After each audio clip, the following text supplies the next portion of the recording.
All right. So, one of the things I like most about this channel is I get to do theory videos. And of course, theory videos are a lot of fun for me because I get to just kind of talk and discuss things without having to debunk anything or debunk any problems. And today's theory video is something that I've been meaning to talk about a lot and something that has been brought up into a lot of conversations and is actually pretty relevant in modern discourse. And that is that the housing market absolutely illustrates the problem with capitalism. And I know, somebody gonna be like, but capitalism good. People make money off capitalism, and to that I would say no. Capitalism is not good because capitalism relies fundamentally on the exploitation of labor within the system. And you think about it like this, so if I were to sell a widget for $10. And I'm doing this independently, I'm obviously, let's pull up Paint so I can better describe this. If I sell this widget, say I'm selling this widget, right? And this widget is, oh Jesus Christ, give me the big one. This widget is $10, right? And this is just me doing it independently, right? And I can make 5 widgets an hour, right? That means I can sell $50 an hour, and they sell, like, I can guarantee that they're going to sell $50 per hour, right? That's what this is saying here. This is all per hour, right? Now, if I were to say this is what I can do on my own. Now, if I were to say I want to double my output, I want to double this to $100 under a capital, like I would basically say, if I want to get to this, I would say, okay, I have one person here who's making widgets. What I'm going to do is I'm going to bring in a second person to make widgets. Like, and that's what is being said. That's what this comes down to, because one person doing this work here, one person doing this is giving me $50 an hour. So obviously 2 people doing this will give me $100 an hour. I wouldn't say guru, but I am really, really fucking good at math. Now, that is just for outcomes. So when you look at this, there's one of 2 ways this can go. You can go with the Marxist, socialist, enlightened, the big brain, nice and squishy approach to this, where we say, oh, well, each person should get their fair share. So that means if I take this person here and this person here, and I take this $100, like this is our $100 here, I say, well, each of you get half. That makes sense. That seems pretty fair to me. You know, I don't think you'd find anyone here that would disagree that that's fair. Like, that's you get the quantitative value of your labor. You know, however, that's not what happens. What happens is, under capitalism, this person here is the original person, doing this, and they say, well, no, I am bringing you into this, and this was all my idea, so this share of the money, this $100 an hour, they say, well, I am not going to give you the whole thing because I'm the one who kind of started this whole thing and got the big idea to do it. So I'm only going to give you 25, and I'm going to keep the other 25. That is what I mean by the exploitative value of labor. It's a pretty simple, pretty easy to understand thing. This person here is actually only getting, this person's actually only getting half of their value, and we can tell that because of, hold on one sec. This person's getting half, and we can tell that because this person is making the $50, and the other half is going over to this person. That is what I mean. Now, what happens when we abstract this out to... I mean, I don't think we should have a stock market period, but you have to explain that. Maybe make a stock market analysis of no stocks. Any rate, so this is, obviously when we... So this is a very... of NIO, N-I-O. No, I on it like that deep down, like I'm really good at stuff like this where it actually gets involved in the number. I'm not really good at stock analysis because there's a metagame and a gaming philosophy there, and not to say I'm not good at game theory. I'm not as well read on game theory. But this is what I mean by the exploitative value, right? So the exploitative value is inherently moving to this person here by saying, well, I'm abstracting half of your worth. I don't. I'm really good at math. That doesn't mean I like to play the market. I just don't like to play the markets. It's not really something that I find fun because it's not really a math thing. That's a game tech thing. Anyway, so this is the basic laydown of when I say that capitalism is inherently extracts value and exploitative by nature. Now, let's put this to a larger situation when, say, we're going to get rid of all of this. We're going to get rid of this. We're going to take you, move you over here. Now, say we have a giant company. Ooh. Right? We have a giant company. Right? There's hundreds of people working here. So this here is just like 100 of these people, and you have one person at the top. If we extrapolate that, so we have that 25. We have that 25. Like, and this person is no longer working, right? And so everyone here is still making, this is still, like, everyone down here is still making it's 5,000 an hour, or 50,000, no, hey, it's still 5,000 an hour, right? And they're still only paying out 25 per person. And this is a really small number, by the way. That means that this person here is making 2,500 an hour, and they're only paying they're only paying the collective workers 2,500 an hour, but that's getting divided by 100 people, so that's still at $25 an hour, right? Does that all check out? Math makes sense. Split that in half, obviously. Actually, we don't need a stock market. We don't need a stock market to function.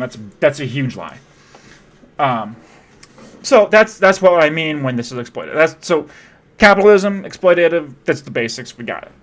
So how do I mean that the housing market is proof that our capitalist market that capitalism has failed us? Now, when I say this, I mean this from a couple of perspectives. First of all, if I was renting an apartment. So this is an apartment building, and this apartment building has three floors, one apartment per floor, just to make it really easy, right? No, we don't need fucking feudalism. Fuck feudalism. And I have a house, ever so slightly bigger. My overall payment for a house, and I'm just gonna throw out numbers here. Overall, a payment for, say my payment for an apartment this size is $1,200, right? All of this money, we'll say my monthly income, and this is a lot, by the way. Well, no, we'll do this as pretty average. We'll say my monthly income is $2,400. Okay, that's pretty high, to be honest.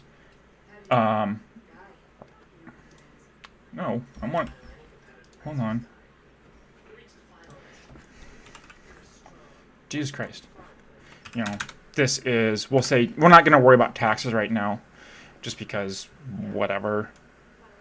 And we'll say per week it's $600 a week. That's $15 an hour. Without taxes, that's $15 an hour. All right? Because we're taking taxes out because that's... No. You still have the 1% in that situation. That's a really bad faith argument. I'm starting to think your schlong is not very long. You know, one percenters are typically referred to as the bourgeois, if you would. So my apartment cost me $1,200. That's 50% of my income. Now this building could be 100% paid off. So this building could actually be like, maybe this building cost the company who owns this, which is, you know, this small little building here. This is this little company, maybe staffed by one really rich, like it has has a couple people here, and they're owning this and renting this out for every month for $1,200. Say their monthly payment is $3,000, right? For this building. That seems pretty fair on its surface level, right? That seems pretty cogent, pretty fair. When you consider, you know, they're only making $600 prior to hiring out people, you know, so you have your workers who work there, you have your property managers, you have your repairmen, you have your people doing landscaping, all that kind of stuff. No, the one percenters are like the uber wealthy. Like, they're like the people who are like, I don't need to worry about money ever in my life. American is the Queen of England. Why you revolted against the glorious Commonwealth? Listen, we don't need no fucking Brit boners in America. You know, like, if you take this up, so if they're renting out each unit for $1,200, that's a total of $3,600.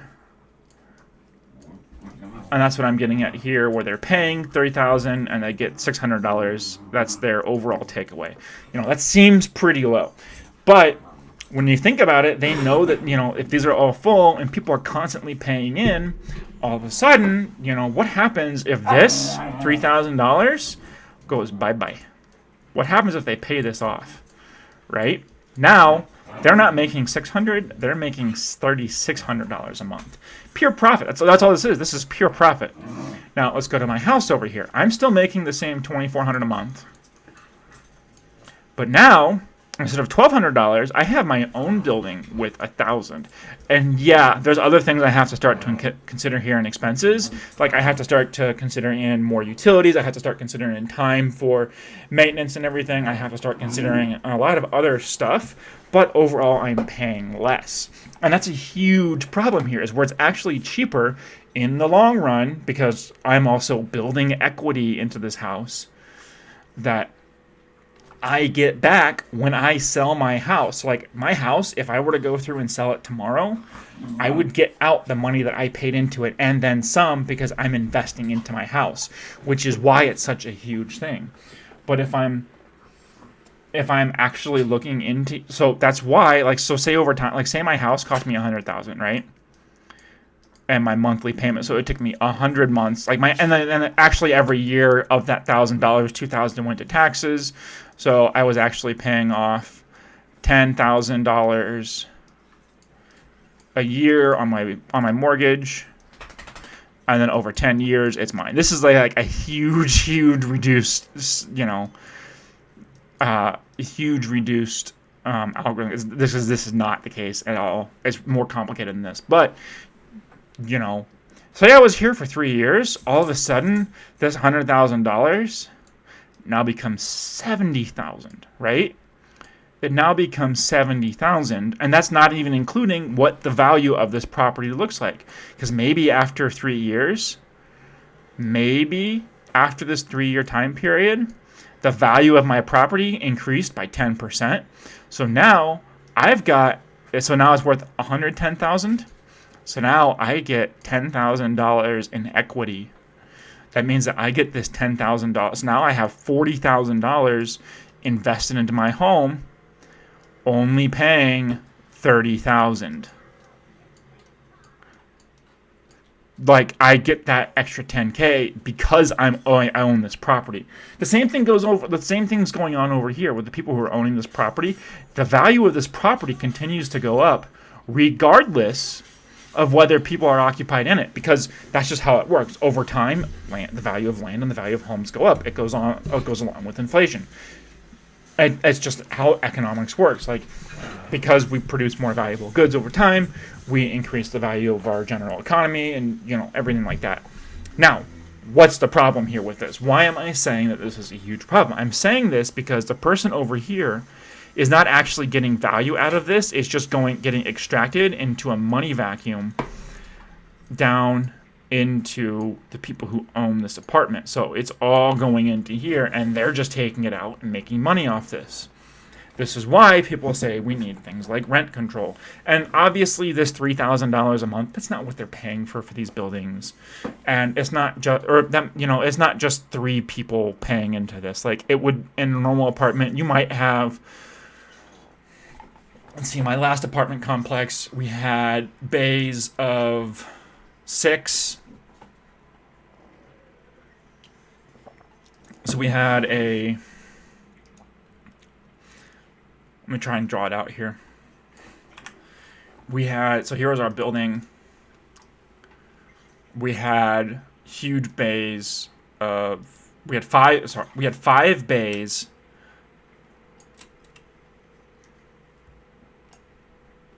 And when I say bays, I mean like they all had their own doors type stuff.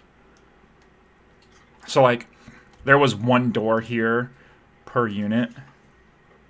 And there would be 6 apartments in each of these. So like you couldn't travel from like inside here to this one over here without going outside. That's what I mean by they were bays. And, whatever the rent we would pay here, other people would pay similar rents. Now, they don't calculate all rent the same. It's not quite that easy, but you get the kind of idea here where everyone's paying into this. And say this building cost 1 flat chunk of money. Like in the initial early days, yeah, they might be losing money on this, but they plan on doing that. And then, but after time, and all of a sudden, all these people are paying down apartments and paying into property that they don't own. Now, here's what I propose. I propose that if I rent out an apartment, so here's my apartment building, right? And say my apartment building has a series of buildings into it. We'll say my apartment building has 6 apartments. Here's my apartments: 1, 2, 3, 4, 5, 6. I should be able, and here's how it should work. I should be able to buy this. So now this apartment here. And this is a more just system. This apartment here is mine. I own this apartment. If I want to leave, I have to sell this apartment. That's on me. Yes, there may be a management company behind it, like over here, that may take care of maintenance and stuff, and I may pay them every month. So I take a small of my bucket. Say I pay them $25 a month to do maintenance for me, to do landscaping jobs for me, to basically have, if I get a package, I can go there to pick up my package, basic stuff like that, and like there would obviously be more than just these 6. I'm doing a really reduced number for ease of drawing on screen here. But this is what I mean when I say it's inherently exploitative of late stage capitalism. Because, like I said, capitalism is the exploitation of the worker to the owner. In this case, if I don't own my apartment and I'm paying half of my monthly income to someone who owns this building, they're not me, that's half the money that I could be paying to myself through the form of investment in property. That's why, and possessions. Like, that's why when people say, like, oh, the house is the best investment you can make, it's so hard for people to get into a house for a lot of reasons. But that's why the renters market and the renters economy and stuff is so jacked up so high to keep you in. It's so difficult to get a house because we want to keep people in apartments, because apartments will fundamentally hurt these people. Like, it's not even like an incogent argument. It's an actual thing that just happens. So looking through and understanding, if I actually own this, maybe my monthly mortgage is what you would call it, $600, right? That $600, if I were to, like say the entire apartment cost, I don't know, 40,000. That's a really high estimate for an apartment, but it cost me 40,000, right? To go through and buy. All right? It cost me 40K to buy. If I were to go through and pay into that, all of a sudden, when I go to sell this, that's money that I'm getting that I can put in to my next place. That's why once you own a house, it's much easier to move and move to another house, because you build up that investment and you can say, okay, I'm taking this investment and I'm putting it toward another investment because I'm actually getting the money. Like, you're effectively paying yourself. So when people say, oh, well, we should do things like rent control, I don't think we should do rent control. I actually think there shouldn't be renting organizations out there. Or if we are allowing people to do rentals, it should be small, short-term rentals only that are severely controlled, are severely regulated. Say, if you're renting a place, or say you're moving to some place, like an apartment available, we should be having for purchase apartments that are not going for stupid, insane fucking amounts of money. Because that would, number one, be incredibly more pro, pro average person, because that person can then take that money and then invest it into somewhere else, and then make it so that they can more easily relocate as time goes on, for a lot of reasons. And then when that person does decide to move on, now all of a sudden you have another relatively low cost place for someone to move into. And because someone, like one person, like I said, this is a 2-bedroom, $600 a month. They own it. They're getting the money out of it.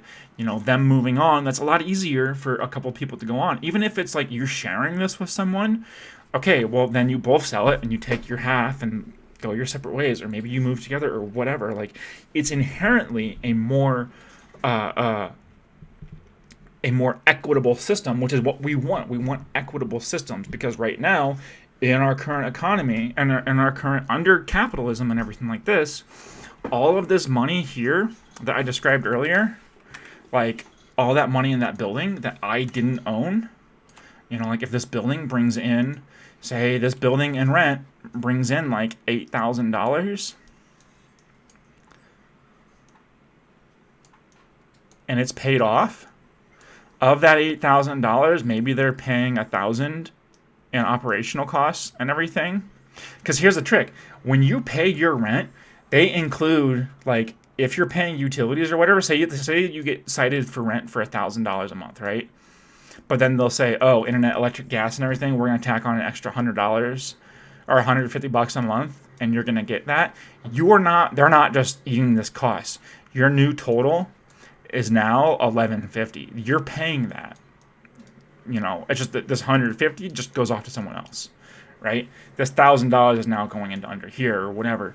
But say that they're paying $1,000 in op cost, that $7,000 goes off to some suit somewhere that's never been to this building, doesn't care about it at all, and could honestly give a shit less what happens to it. They just know that they're going to make a ton of money doing it. That's literally the whole point behind it. That's literally what's going on. They're just getting all this money. Because the thing is no one's going into an apartment without a boatload of cash already. Like, they're not going to build this building unless they have a boatload of cash, for starters. It costs an insane amount of money to build this. But they're also not going to be like, oh, well, they're not going to set rent to a price where, like, honestly, if they were paying a mortgage on this, like, set of buildings, it would probably be like $3,500 a month. So they're still getting a ton of money. That's what I mean here, where this money is, say your apartment costs you half of your salary for rent every month. Now that half isn't going to you. So they are like, so you have your boss at the corporation or company you work at the whatever the organization is that you work at, taking away however much percentage of, like, so, okay, so you work at Target. Like, Target's average sales per hour in profits, last time I looked, was like $20,000 or whatever at the store level. That's just pure profits.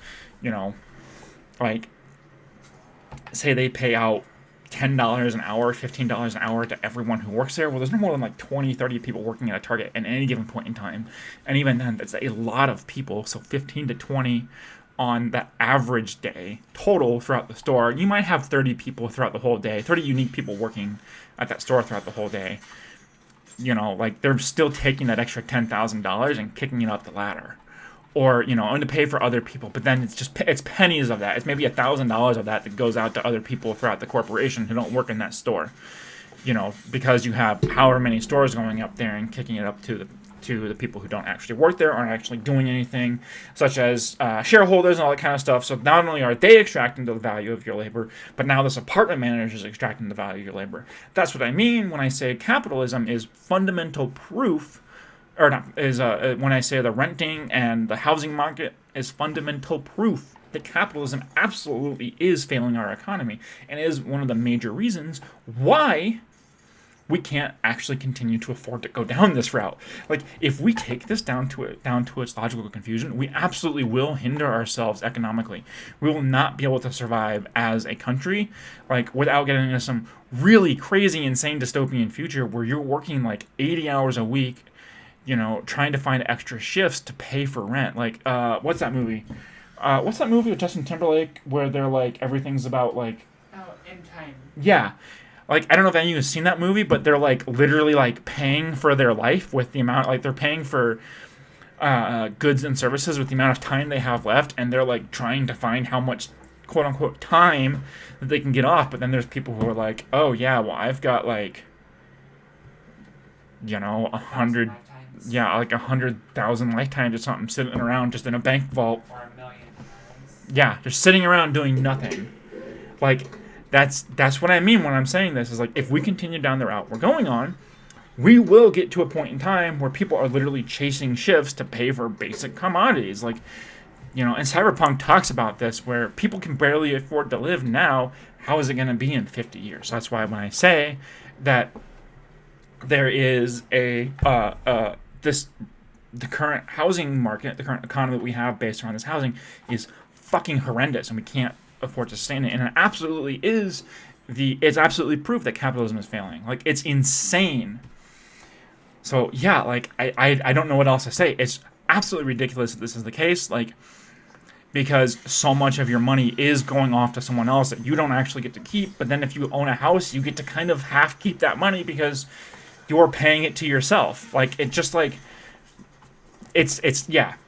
Yeah, I know it's kind of weird, and like this whole part of doing theory streams is really difficult because I'm trying to explain a really complex situation in a relatively short amount of time. But it's true. It absolutely is true. It's really hard to moderate a economy when you're looking at someone where, when you're looking at a situation where it's like you have some people who are just, I never have to worry about money. I've never had to actually worry about like what's for dinner that night. Like, I've had to have nights where I literally am like, okay, I have $10 to my name for the next week. I need to figure out food for 5 days. Like, I don't know if you've ever been in that situation where you're spending $1 a day on food. It's really fucking hard. Like, it's really fucking hard. Like, you're sitting there, like, trying to get canned whatever for as much as you can and, like, try and sort and portion everything out. It's really tough to do.